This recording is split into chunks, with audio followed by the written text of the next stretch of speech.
Boa noite, pessoal. Tudo bem com vocês? Espero que sim. Professor Felipe de Lápide aqui. Mais uma aula comigo, talvez vocês já tenham me visto por aí. Mais uma aula comigo, então, a respeito da disciplina de gerenciamento de riscos, uma revisão aí dos principais assuntos e também uma tira dúvidas aí das atividades. Bom, eu vou compartilhar minha tela.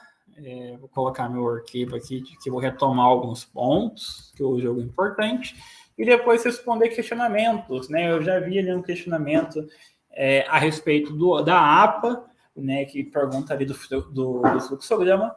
Vou deixar para falar sobre no final, tá bom, Robson? Então fique aí, não saia daí, que a gente vai falar sobre logo mais.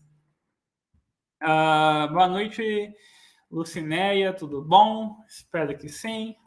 Então, por favor, pessoal, já deixa aqui a lista de chamada para vocês irem respondendo ao longo da aula, tá? Boa noite, Eloy de Mello. Espero que seja tudo certo com vocês. Então, vamos lá. Como eu disse, um breve resumo aí dos conceitos e depois questionamentos. Bom, quero começar retomando um pouco da origem aí, um pouco da preocupação com o gerenciamento de risco. Tudo começa em tempos antigos aí, onde o homem começa a se preocupar com a capacidade produtiva. E ele associa e entende que se o seu funcionário não está em risco, quer dizer que a produtividade é maior, né? Ele não vai ter dor de cabeça de substituir essa pessoa, de ter que ensinar outra e assim por diante. Existem relatos e históricos dessa preocupação com a segurança e com o gerenciamento de risco desde tempos muito antigos, tempos associados à idade da argila, à idade do cobre, à idade do bronze, à idade do metal e assim por diante. Existem relatos que na época de César, do imperador César, né, do Império Romano, época de Império Romano, se construía muitas armaduras, espadas metálicas, armaduras metálicas para lutas em coliseus, enfim. Existem relatos que nessa época os funcionários, né, os operários que trabalhavam produzindo esses equipamentos metálicos utilizavam uma máscara por conta do pó metálico, por conta da poeira metálica, para não inalar. Então, eles já tinham a consciência do perigo que existia, que é inalar um material metálico, e já tinham a consciência de como minimizar esse dano, né, da atividade ali que eles estavam executando. Então, essa preocupação com a gestão do risco, né, de entendimento do risco, já existe há algum tempo. O tempo foi passando, os trabalhos foram avançando, foram sendo criados novas vertentes de trabalho, até que a gente chega na primeira grande revolução industrial. Então, para quem não lembra, a Revolução Industrial se iniciou ali no final do século XVIII e início do século XIX, e iniciou primeiro na Inglaterra e depois na França. A Revolução Industrial ela trouxe máquinas, especialmente nesse momento, máquinas a vapor para as indústrias. E aí, com esse boom da utilização de maquinários no meio de uma desordem, né? Porque vamos imaginar, todo mundo ansioso, no anseio ali de aumentar a produtividade, colocar gente para trabalhar na máquina, com equipamento novo que não existia, em um momento em que não existia leis trabalhistas consolidadas, né? Então você vai trabalhar 12 horas por dia, criança, idoso, mulher grávida, trabalhar à noite. Todo esse anseio fez com que houvesse um grande número de acidentes, de riscos, né? Riscos foram crescendo, foram surgindo, porque não havia, até então não havia nada disso. Então, a primeira Revolução Industrial, ou com a primeira Revolução Industrial, intensificou a questão de acidentes no trabalho e, por consequência, intensificou a necessidade do aprofundamento de estudos relacionados a riscos. Então, entender como mapear riscos, como identificar riscos, como reduzir riscos. Só deixa eu beber uma água, dar uma licencinha.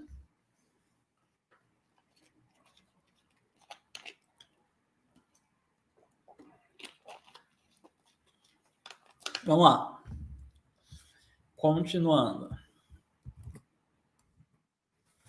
Então, a partir desse marco, né, a primeira grande revolução industrial foi um marco na história para o gerenciamento de risco ou dos riscos.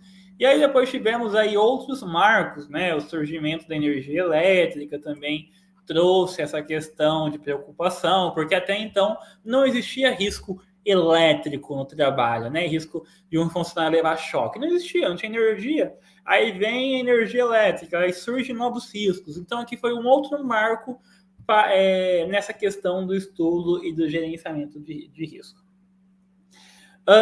Aqui eu deixo por escrito só o que eu já comentei com vocês, que é a questão aí da primeira grande revolução industrial, que surgiu na Inglaterra, final do século XVIII, né? Então 1760, início do século XIX, 1820, 1830, enfim.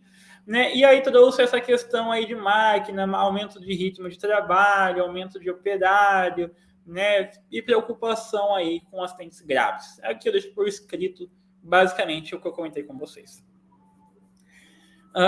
Naquela época, então, o número de acidentes passou a ser bastante alto devido a fatores como a inexistência de equipamentos de proteção, seja para a máquina ou seja para o operador, né? Uma vez que não existia essa máquina, não existia essa atividade, então não havia a necessidade de um capacete específico, de um protetor auricular específico e assim por diante. Falta de treinamento, né? Então as empresas, na ânsia de utilizar a máquina, na ânsia de aumentar a produtividade, sem leis trabalhistas consolidadas, né? Então era basicamente, aqui está a máquina e se vira, né? Trabalha. Então, falta de treinamento, ausência de uma jornada de trabalho validada, né? Então hoje nós temos por direito 8 horas de trabalho, né? Então naquela época as pessoas, crianças, mulheres grávidas, trabalhavam 12, 15 horas por dia, e também más condições do ambiente de trabalho como um todo, né? Então a gente vê em filmes aí, esses filmes que retratam épocas antigas, empresas com rato, com falta de higiene, pingando água, goteira, pessoas com tuberculose, com febre amarela, febre não sei das quantas, indo trabalhar porque não tinha essa questão de leis trabalhistas consolidadas, conforme eu já falei. Eloy comentou, tá calor, aqui tá bastante calor. Bom, seguindo. E aí, então, vem surgindo ao longo do tempo programas e ferramentas e técnicas de gerenciamento e de gestão de risco. O PGR, Programa de Gerenciamento de Risco, é uma dessas metodologias ou uma dessas técnicas. A gerência de risco, então, é um marco importante, né, um surgimento importante, foi ali na Europa, com a Revolução Industrial, seguido nos Estados Unidos, e teve um boom muito grande após a Segunda Guerra Mundial. Então, só para a gente entender, a Segunda Guerra Mundial foi ali do ano de 1939 a mais ou menos 1943, e após a Segunda Guerra Mundial, os países estavam agora na ânsia de se reerguerem, principalmente Estados Unidos e Japão. Eles foram destruídos durante a guerra, houve uma baixa muito grande, uma perda muito grande de pessoas, de indústrias que fecharam, que foram destruídas, falta de incentivo financeiro, porque o incentivo, o dinheiro estava indo para indústrias bélicas. Então, após a Segunda Guerra Mundial, esses países estavam nessa ânsia de se reerguerem, né, nessa necessidade de se reerguerem. E aí, uma vez que a gente está preocupado com se reerguer economicamente, algumas coisas foram deixadas de lado, como é a questão da atenção aos riscos, né? Então, era trabalha,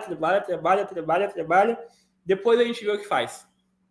Então, o número de acidentes nas empresas passou a aumentar, e aí, como já era uma época mais moderna, digamos, né, onde as pessoas já tinham entendimento de risco,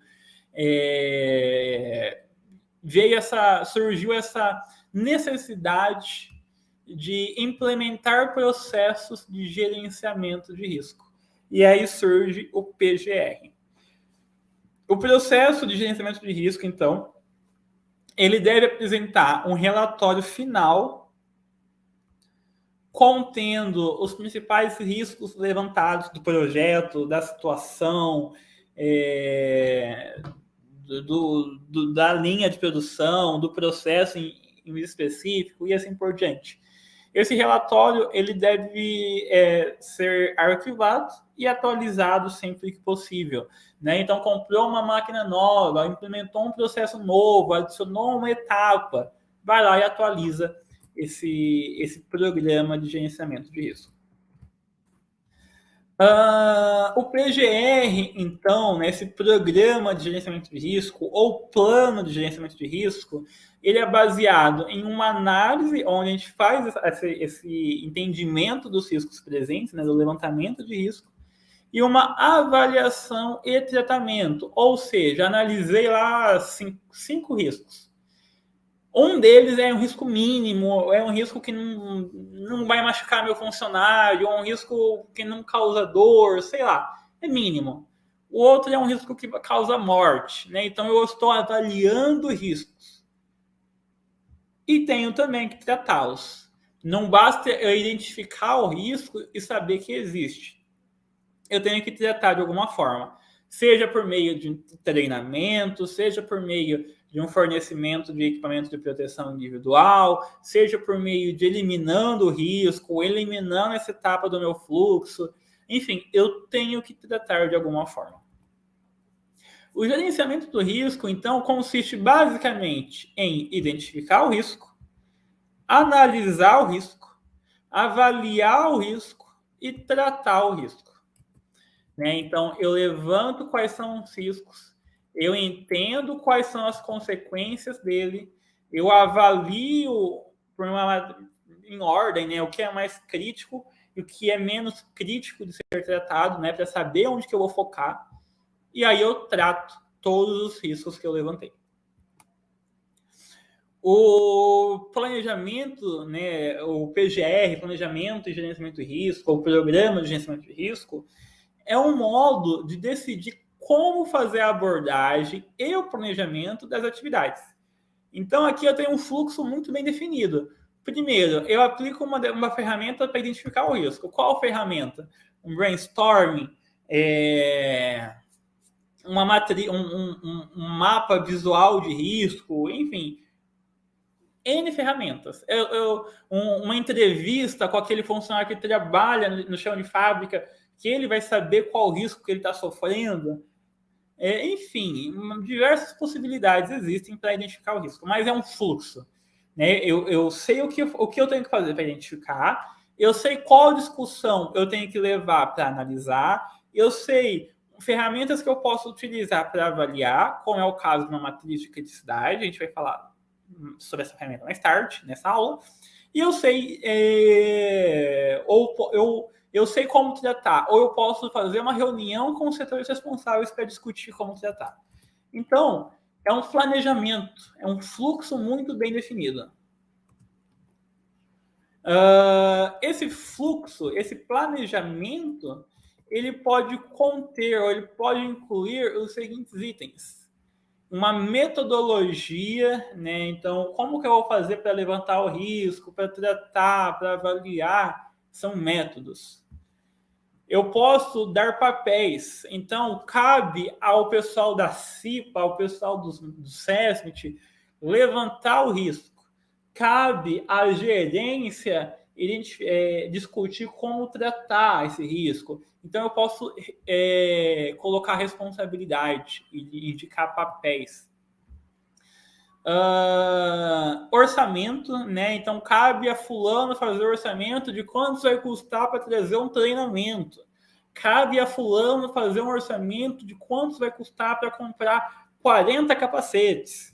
Então está responsabilizando a questão do orçamento, a frequência, né? Então, com que frequência você vai fazer esse estudo de análise de risco? Interpretação e severidade, entender o quão grave é aquele risco que você levantou. Limiares, né, estabelecer critérios de até onde você pode ir. Executar, né, elaborar seu relatório e ter um rastreio. Né? Então, de ano em ano eu vou atualizar. A cada 6 meses eu fazer um follow-up das ações, atualização de risco. Enfim, é você entender esse processo. Deixa eu ver o chat, se temos algumas perguntas. Não. Então, dando sequência. Aqui eu vou falar rapidamente sobre as fases, do planejamento do risco, né? Começando pela fase de identificação. Então, é a fase que você identifica o perigo. Temos ainda a fase de análise, avaliação e tratamento, como já discutimos, como já comentamos. Na fase de identificação, a gente pode identificar por meio de experiência de vida. Então, o funcionário X vai lá e fala, olha, eu estou aqui nesse ramo faz 30 anos. Eu sei que essa atividade pode causar tal acidente, por experiência própria. Você pode identificar o risco por meio de análise de tarefas, por meio de listas, por meio de inspeções, por meio de experiência dos funcionários, por meio de reunião de segurança, por meio de fluxograma, por meio de relatos, enfim. São diversas as formas que você pode aplicar. Diversas ferramentas, enfim, você pode aplicar para identificar os riscos. Temos outras ferramentas, como é o caso da técnica What If e a técnica do incidente crítico, que a gente vai abordar logo aí para o final da aula. Na análise do risco, a gente busca entender, por meio de um fluxograma, e aí teve até um colega nosso aí que questionou a respeito do fluxograma, o Robson. Robson, eu vou abrir o Moodle e vou na sua dúvida especificamente, tá? Mas já abordando alguma coisa aqui do fluxograma. Deixa eu voltar no meu slide aqui. Então, por meio de um fluxograma, eu posso entender onde está o risco e posso montar. Esse risco foi mitigado? Sim, então eu faço tal coisa. Ou não foi mitigado, então eu faço tal coisa. Então, eu estou analisando as consequências, estou analisando caminhos. Análise de risco, no final das contas, vai buscar responder algumas perguntas, como, por exemplo, qual a probabilidade de ocorrência desse risco, quais os riscos presentes que podem acontecer ou que podem ocorrer, como que a gente pode eliminar esses riscos, quais são os efeitos e as consequências desse risco para a empresa, para os funcionários, para a sociedade como um todo. Dentre as técnicas que eu posso utilizar para levantar os riscos ou para entender e compreender os riscos, nós temos a técnica conhecida como TIC. É a técnica do incidente crítico. O TIC, meus amigos, pessoal, Robson falou isso. Já vamos no seu ponto aí, Robson. Só deixa eu terminar a linha de pensamento aqui. O TIC, pessoal, a técnica de incidente crítico, é basicamente uma técnica de entrevista. Então, lá atrás, eu comentei assim com vocês. Para você levantar um risco, você pode, por exemplo, consultar o pessoal que trabalha no chão de fábrica, que já tem experiência, já vivenciou alguns anos de trabalho, já vivenciou alguns acidentes. Como você pode fazer isso? Por meio de uma conversa informal ou por meio dessa técnica. Essa técnica consiste basicamente em uma entrevista que você vai fazer com o seu funcionário ou com os seus funcionários, perguntando questões relacionadas aos acidentes que ele já vivenciou, para você anotar e trazer isso para uma discussão. É uma técnica de baixo custo, né, de baixa dificuldade, uma técnica legal aí para ser aplicada, flexível, você pode aplicar para funcionários desde os mais simples, que tem pouco estudo, até os funcionários mais estudados, gerência, enfim, entendendo a vivência de todos. Então, é uma técnica flexível, pode ser aplicada por meio de questionário, por meio de uma entrevista, por meio de um relatório, por meio de um formulário. Enfim, é uma técnica legal de ser aplicada. Das desvantagens que essa técnica nos apresenta ou nos traz. Muitas das vezes são dados que vão depender da memória dos funcionários. Então, aquele funcionário que trabalha há 30 anos nesse ramo, ele vai lembrar de todos os acidentes que ele vivenciou nos 30 anos? Provavelmente não. Então, depende da memória. A questão da entrevista leva tempo, você tem que tirar seu funcionário do chão de fábrica, levar numa sala, entrevistar, escrever, relatar, detalhar. Então, tudo isso pode levar tempo, né? Pode ser um pouco aí moroso o processo. Existem outras técnicas que podem ser utilizadas, além do TIC, que seria o what if. What if, numa tradução literal aí, consiste em se. Então, é uma técnica de análise mais geral aí do processo. É bastante útil e simples por ser uma abordagem, por ser aplicada em abordagem aí em primeiro momento, né? Então, você observa uma situação e com outras pessoas, né, numa roda de discussão, você começa a se questionar. E se tal coisa acontecesse? Né? Então, eu estou lá num ambiente cheio de líquido inflamável. E se esse tambor, esse barril pegasse fogo? Então, você começa a levantar cenários. E se pegasse fogo? O que você pode fazer? Como eu vou combater? E se caísse um peso lá de cima? E se a corda arrebentasse? Então, você começa a identificar um risco e já na sequência a entender como esse risco pode ser combatido, pode ser eliminado, pode ser reduzido. É uma técnica a ser aplicada aí no primeiro momento aí da discussão.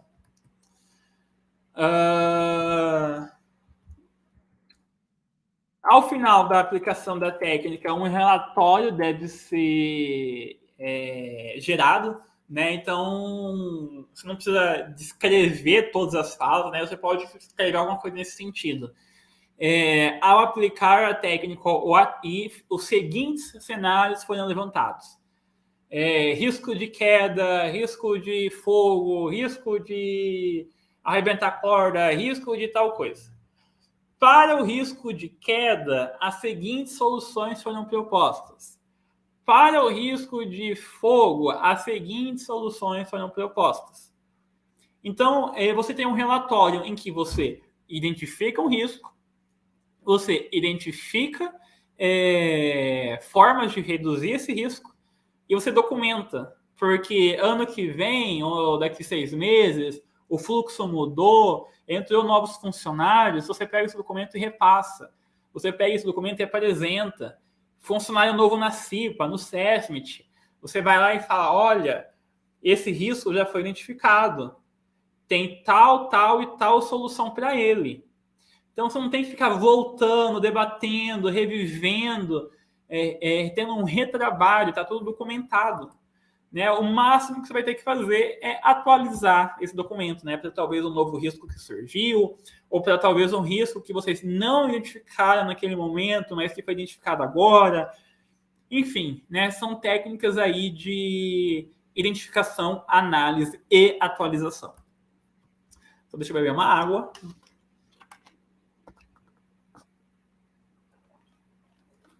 Geralmente, pessoal, esse tipo de documento fica armazenado ali no banco de dados da CIPA ou do SESMIT, né?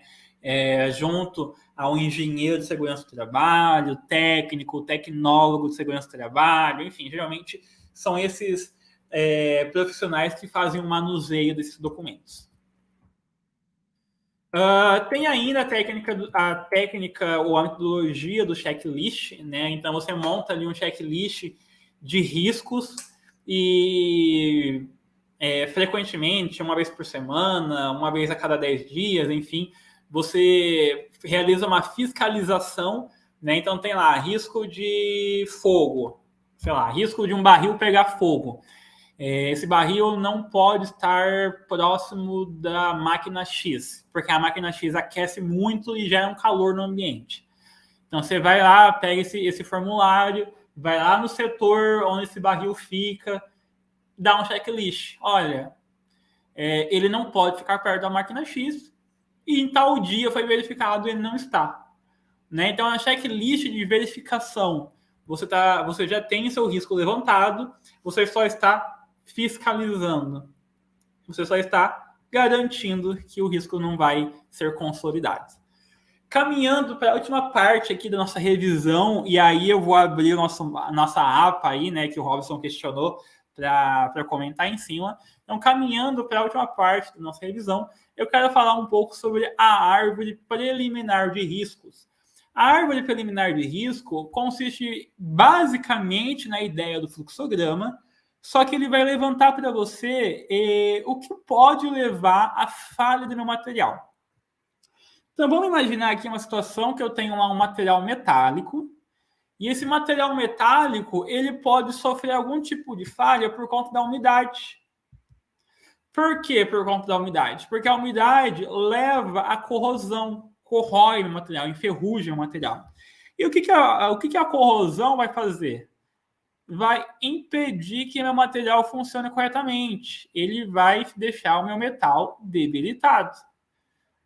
E o que isso tem como consequência? Vai romper, vai ter uma ruptura do tanque, vai ter uma ruptura do eixo, enfim, alguma consequência vai ter. Então, a árvore de falha serve para eu atacar todas as consequências. Então, por exemplo, deixa eu apagar aqui só para vocês entenderem. Se eu identifico a umidade no meu ambiente, eu posso relatar que, para combater a umidade, eu tenho a ação 1, que é instalar um ar-condicionado no meu ambiente. Eu tenho a opção 2, ou a ação 2, que consiste em instalar um exaustor no ambiente. Eu tenho a opção 3, que consiste em minimizar ou reduzir o uso do equipamento X que causa umidade, né? Então, reduzir o uso de um refrigerador naquele ambiente. É possível? Então, são ações que eu reduzo a umidade. Mesmo assim, implementando todas essas ações, eu ainda tenho um risco, mesmo que mínimo, de ter corrosão. Então, se eu tenho corrosão no meu material, o que eu posso fazer? A ação 1. A ação 1 é levantar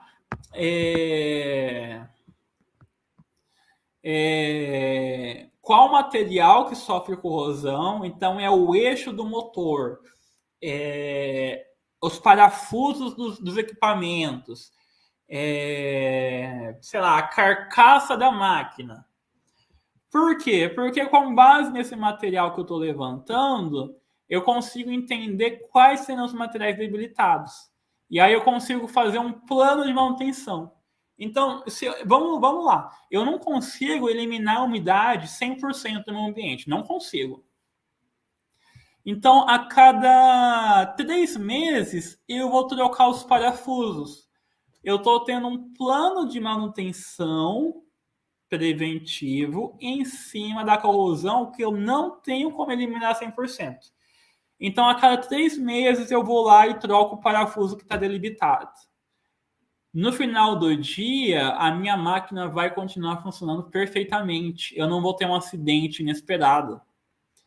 Então, por meio da árvore preliminar de riscos, eu consigo identificar as etapas de falha e consigo elencar ações para que eu não tenha uma parada inesperada da minha linha, para que o eixo não quebre sem eu saber que ele vai quebrar, para que o parafuso não se solte sem eu estar ciente que ele podia estar soltando. Então, isso é uma árvore preliminar de risco, e muitas vezes essa árvore não é montada sozinha, né? Então, o técnico de segurança do trabalho, o tecnólogo, o engenheiro, a equipe de manutenção, a equipe de produção vai sentar em uma reunião de 1 hora e meia, e vai montar esse planejamento juntos. Por quê?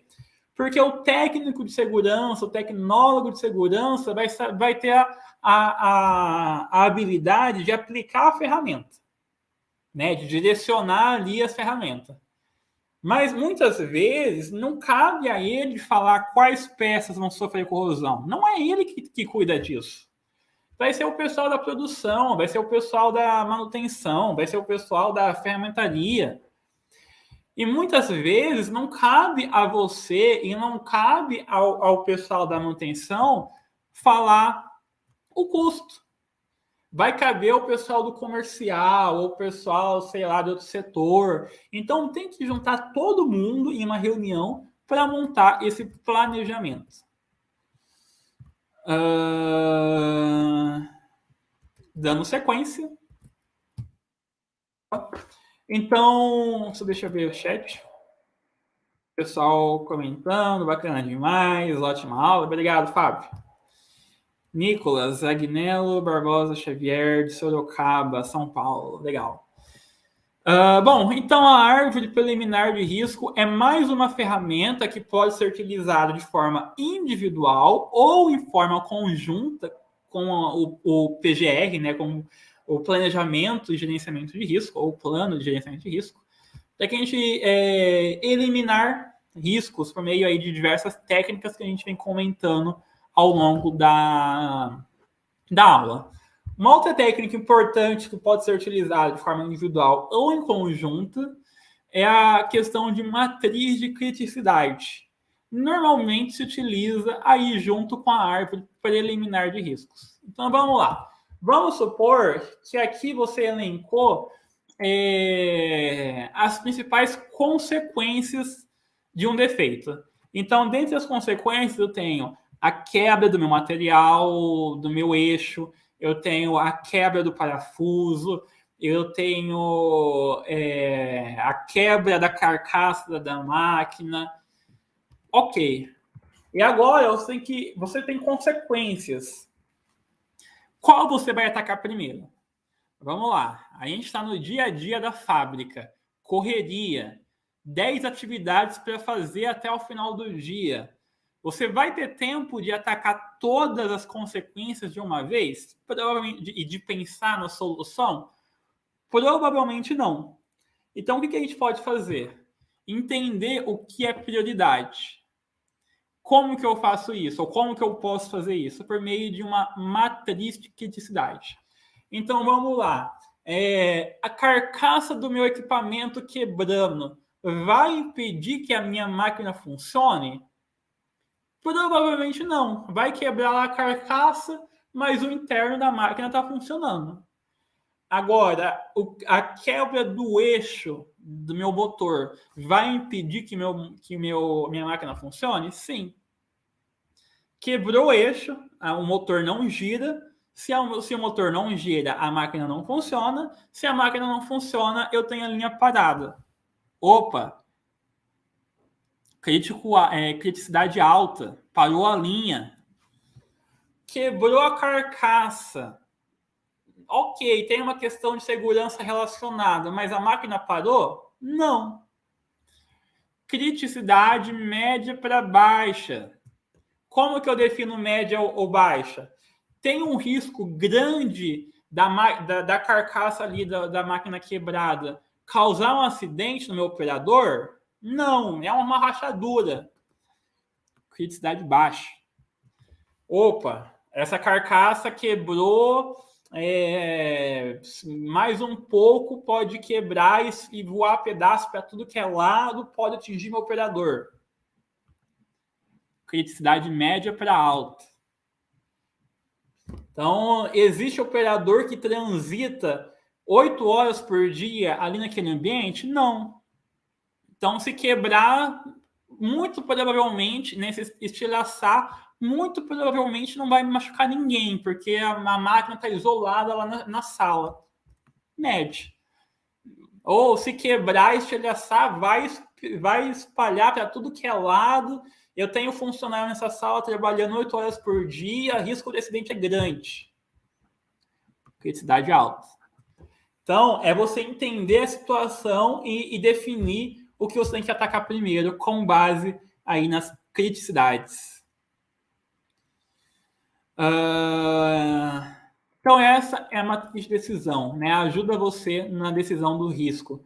Aqui eu deixo basicamente por escrito o que eu venho comentando, questão dos exemplos aí do eixo, de quebra, enfim, eu deixo por escrito, caso vocês queiram dar uma lida, né, uma revisada no assunto.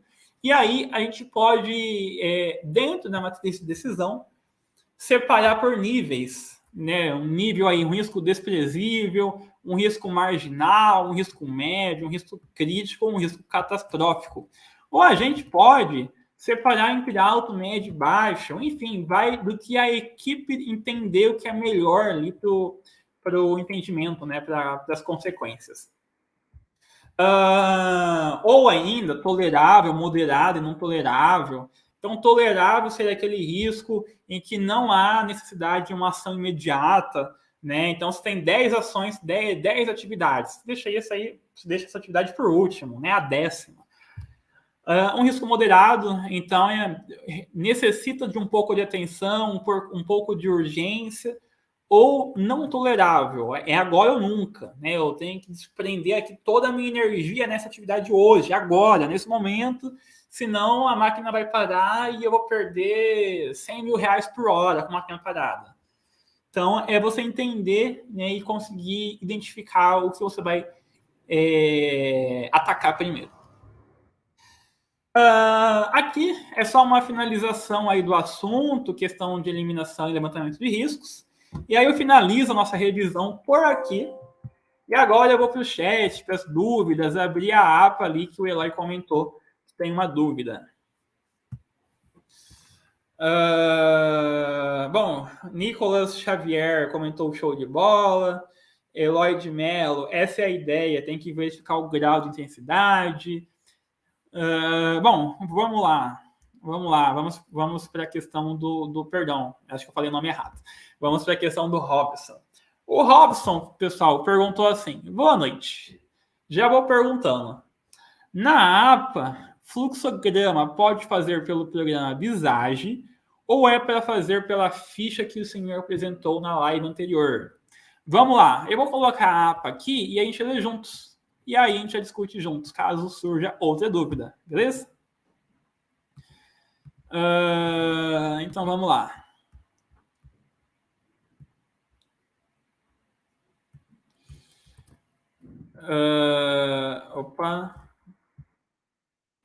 Aqui.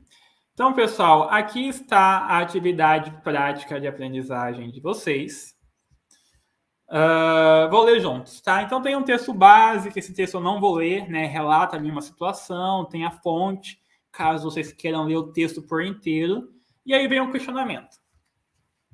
Norteado pelo texto base, elabore um memorial de 2 a 3 folhas, contendo os principais tipos de equipamento, orientação e atividades contra acidentes de trabalho no âmbito de uma boa gestão.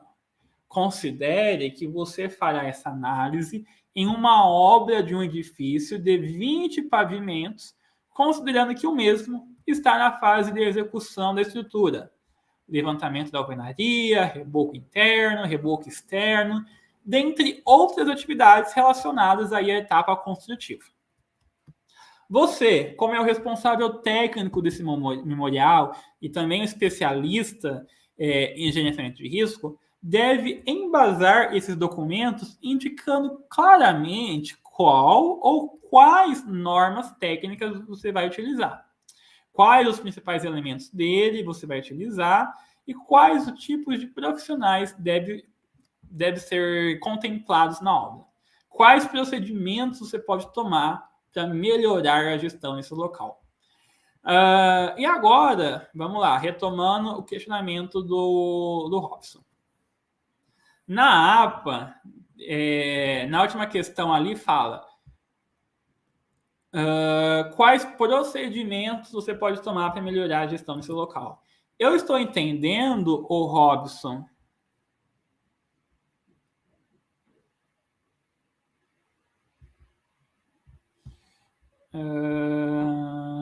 tá. Eu estou entendendo, o Robson, que você está questionando o fluxograma para essa melhoria, correto? Para essa melhoria, o Robson, você pode utilizar qualquer técnica do seu entendimento, inclusive um fluxograma pelo Visage, tá? Não precisa ser técnicas aí apresentadas em aulas passadas, tudo bem? Desde que cumpra o que está sendo pedido de melhoria. O Eloy comentou que não teve essa matéria ainda, mas Eloy, você vai ter, ou se não ter, se não tiver, fica com o aprendizado.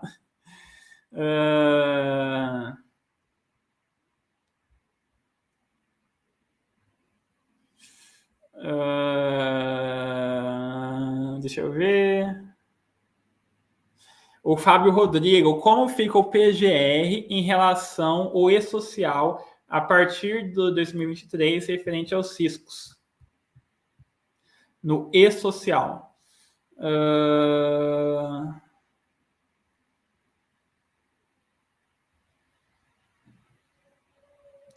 Robson, vamos lá. O Robson está questionando a respeito de uma outra disciplina. Tempos e métodos aplicados à produção. Robson, essa disciplina já foi. A aula foi 7h30. Tá? Eu vou colocar meu e-mail aqui no chat e você pode mandar a dúvida para o meu e-mail, tá? Só para não dar interferência nos assuntos. Manda a dúvida no meu e-mail que eu te respondo, beleza? Agora, deixa eu ver a questão do Fábio.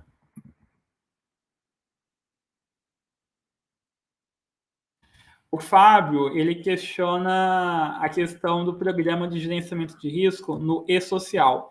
Para quem não sabe, pessoal, o e-social é aquele aplicativo do governo que se concentra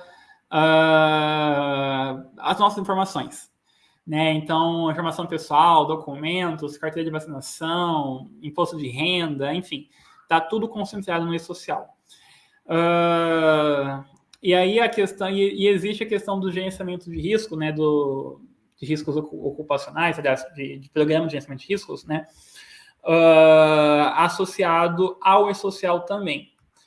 No e-social, a gente deve, o nosso documento ele deve ser composto por um inventário de riscos ocupacionais. Então, existe lá um template onde você preenche os riscos ocupacionais, que compreende a fase de identificação de riscos, que nós comentamos, avaliação dos riscos, que nós comentamos, e medidas preventivas que você pode aplicar para reduzir esses riscos levantados.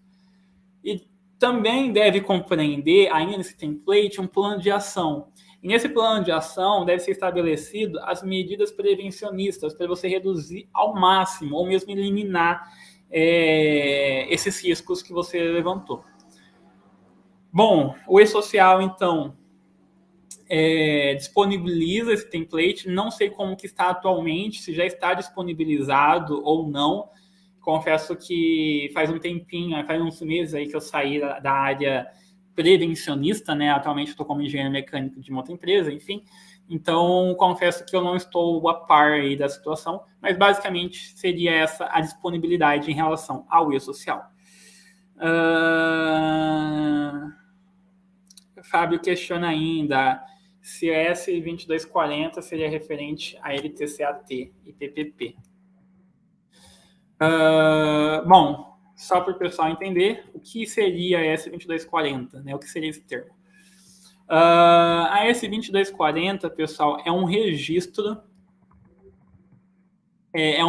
sobre as condições de trabalho dos trabalhadores de um determinado setor, de um determinado local de trabalho, onde você registra, onde você apresenta os níveis de exposição aos riscos ocupacionais, ou mesmo agentes nocivos, né? Então, agente biológico, cobra, escorpião, enfim.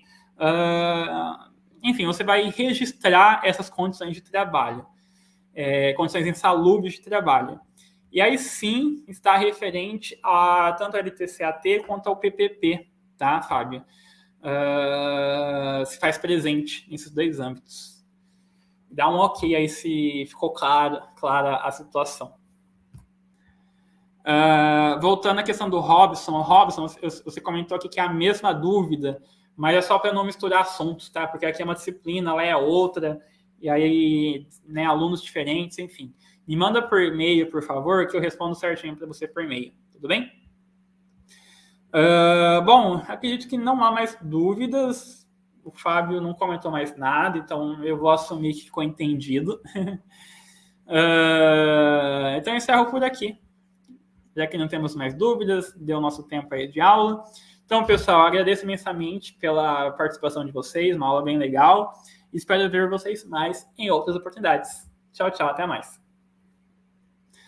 Pessoal, não esqueçam de preencher essa chamada, tá? Mandei aqui no chat novamente. Agora sim, obrigado.